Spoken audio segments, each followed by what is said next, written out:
Assalamualaikum warahmatullahi wabarakatuh. Hai semuanya, perkenalkan nama saya Bu Febiani dengan NPM 222154059.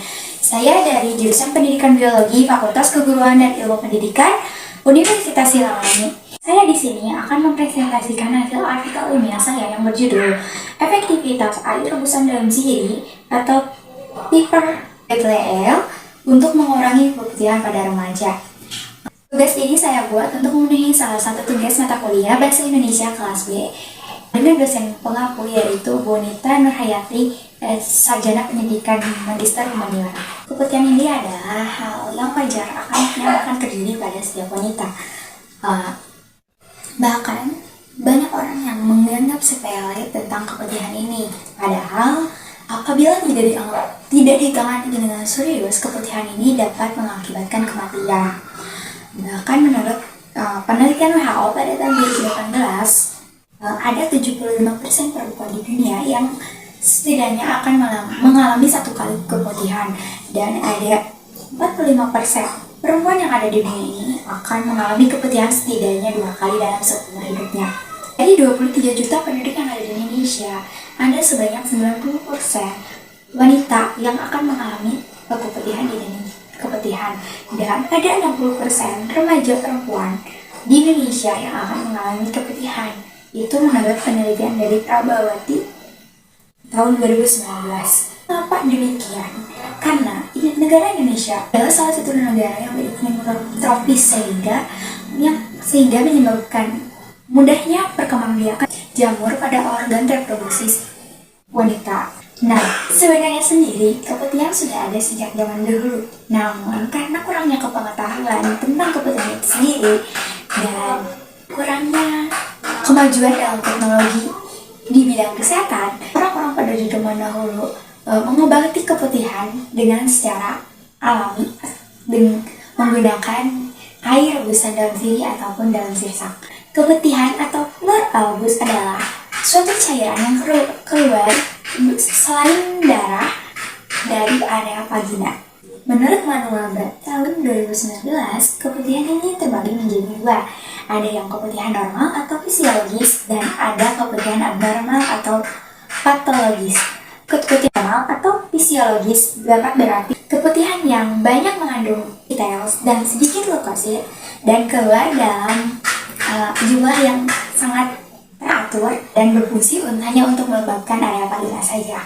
Nah, sedangkan untuk keputihan abnormal atau patologis yaitu infeksi pada area vagina yang terjadi akibat hubungan seksual atau menstruasi ataupun iritasi pada area vagina sendiri. Selanjutnya, ada penyebab terjadinya keputihan. Yang pertama adalah keputihan sering terjadi pada bayi yang baru lahir atau berumur 10 hari.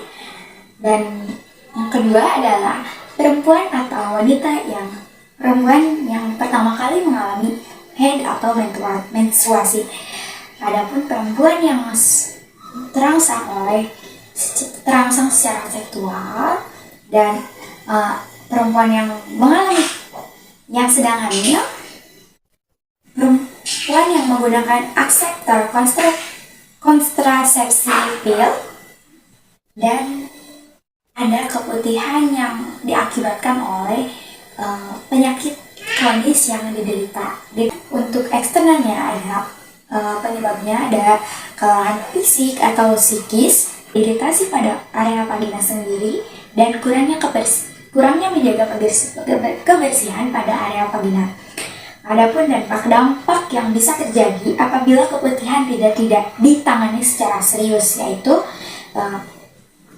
akan menimbulkan rasa tidak nyaman pada alat reproduksi wanita sehingga menyebabkan kurangnya rasa percaya diri pada wanita tersebut gitu. Yang kedua ada infertilitas pada saluran hidung telur mengakibatkan keguguran pada ibu hamil, menyebabkan KJDK atau kematian janin dalam kandungan, lahirnya bayi prematur, kelainan kongenital, serta infeksi menular seksual atau IMS.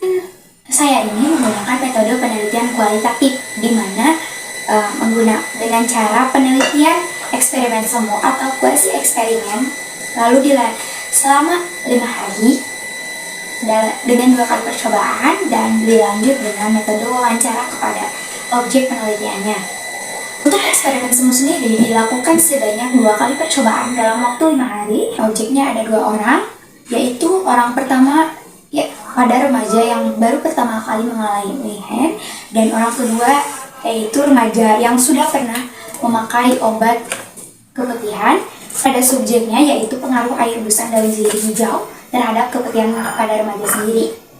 Untuk data hasil penelitiannya dapat dilihat dari tabel di atas. Tabel di atas menunjukkan bahwa air rebusan daun sirih hijau sangat efektif untuk menurunkan keputihan pada remaja sendiri.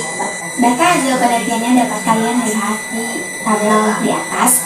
Hasil eksperimen menunjukkan bahwa ada penurunan yang signifikan terhadap keputihan yang terjadi setelah memakai atau membasuh area panina menggunakan air rebusan daun sirih hijau.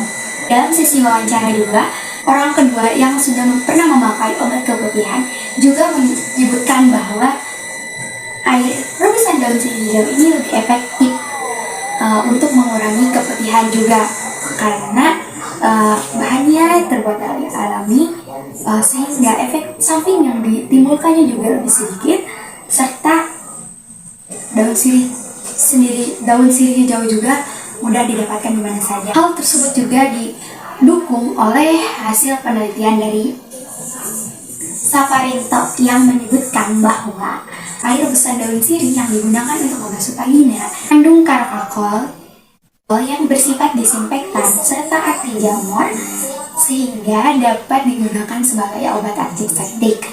Mengandung senyawa eugenol yang dapat mematikan jamur Candida albicans, yaitu jamur yang menyebabkan keputihan pada area vagina.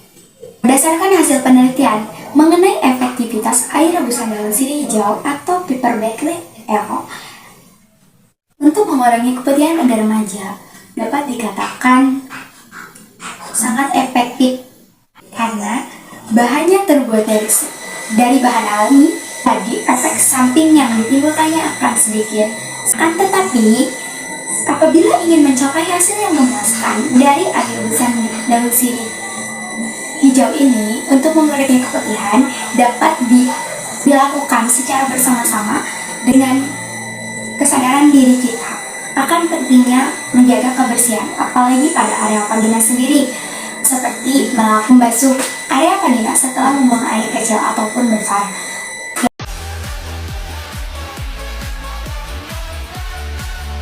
Hasil presentasi mengenai artikel ilmiah saya, mohon maaf apabila banyak kekurangannya. Terima kasih. Wassalamualaikum warahmatullahi wabarakatuh.